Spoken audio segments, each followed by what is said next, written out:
Back in 2008, it was a big debate in England about whether to play this live on the air. The suicide of Professor Craig Ewart, who was an American who lived in the United Kingdom, along with his wife Mary, the father of two, who came down with Lou Gehrig's disease, ALS, which here in Oregon, I was informed this morning by Carl Wolfson. I didn't realize this. He's our morning talk show host. We have what's called Death with Dignity law, the Death with Dignity, which was passed by citizen referendum, by the way. The legislature didn't have the courage to do it here in the state of Oregon.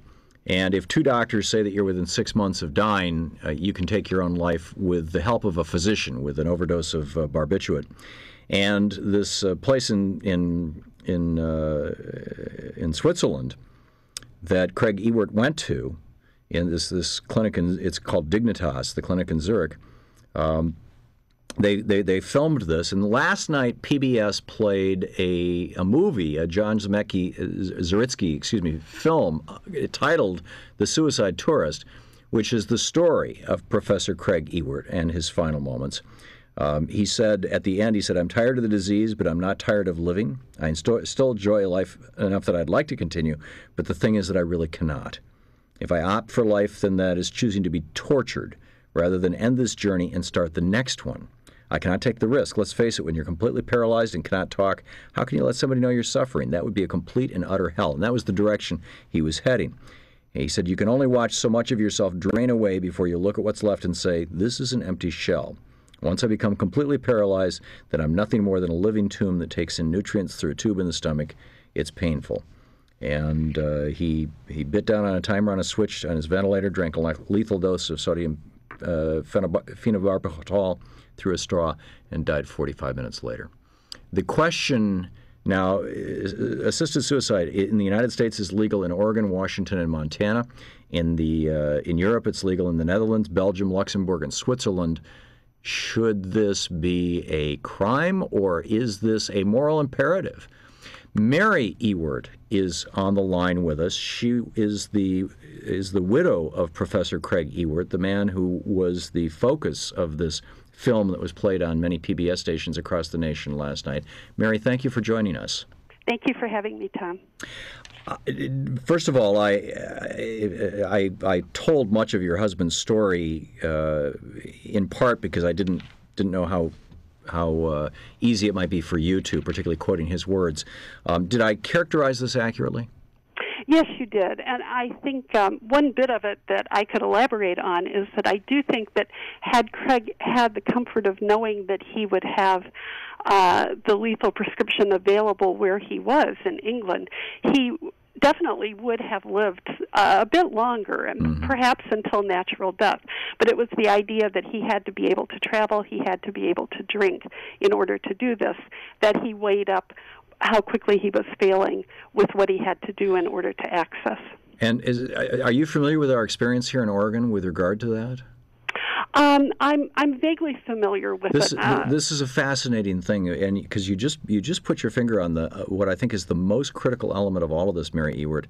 When you said that your husband probably, if he had the ability to take his own life at any time, painlessly and easily by just simply drinking an overdose of barbiturates, or signaling to you to help him do so, that he might have lived longer. Because we had when I used to do the local show here on this radio station where we're broadcasting out of in Portland, back when the law was there was a referendum to de-legalize assisted suicide in Oregon that the right-wingers had put on the ballot. That's right. And I had several physicians on. There's several hundred physicians in the state who are licensed to do this. It takes two doctors have to sign off on it, and both of them have to certify that you're within 6 months of terminal.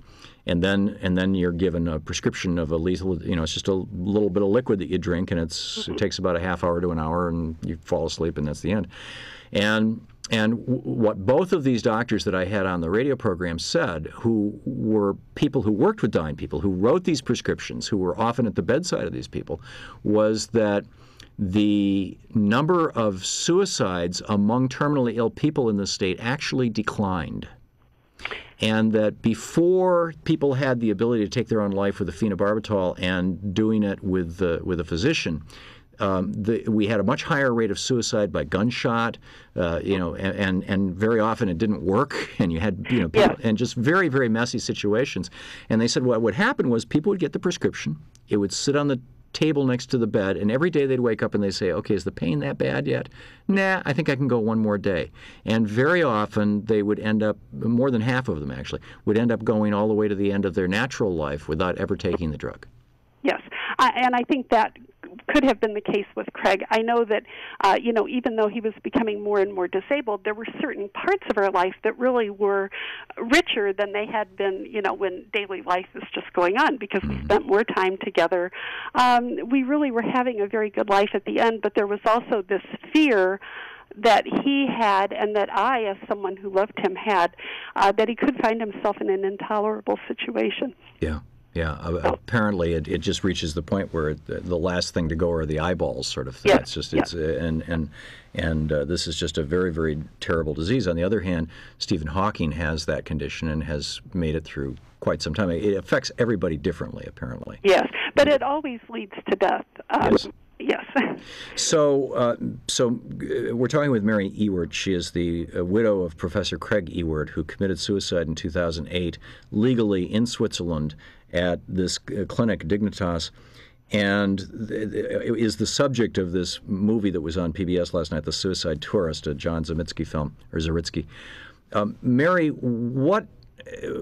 first of all, are you personally involved at all in any of the movements around the United States to decriminalize physician-assisted suicide, like we've done here in Oregon? And or I'm assuming if not, you're at least aware of them? Yes, I am aware of them, and I have, of course, become more interested since our experience. And Craig and I have both been progressive activists for years, so I think that was the reason doing this film wasn't something that was a totally alien concept to us, because, we had been outspoken during Vietnam and just over time on progressive issues. So you live in the United States now? Yes, I'm in the Chicago area. So what is the status of these kinds of movements? Because it's been a tremendous help, I know, for people here in Oregon who are, when we did the local shows on this issue, I got calls from people who had the prescription sitting next to their bed saying, I can now sleep at night. I don't have to worry. It's such an incredible peace of mind kind of thing for many of these folks who are going to die no matter what. Yes. We have just a minute left here, Mary Ewert. What's the status of what's going on around the country, and what's the biggest lesson that we all should take from your husband's death? Well, I think the biggest lesson is that we really need to think about how we would want to die and not judge how we think other people should die. Tom, you said on a program months ago, I happened to be listening, and you said something about, does the state have a right to demand pain and suffering of us? And I think that's a very good question.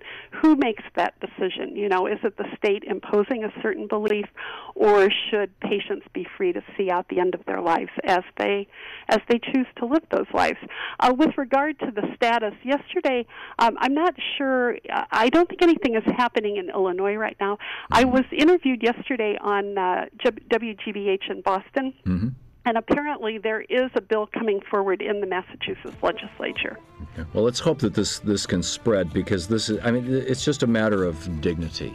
Yeah. And I find it so ironic that the small government conservatives are the ones who want the government there pointing a gun at a doctor who might want to help somebody who wants to die.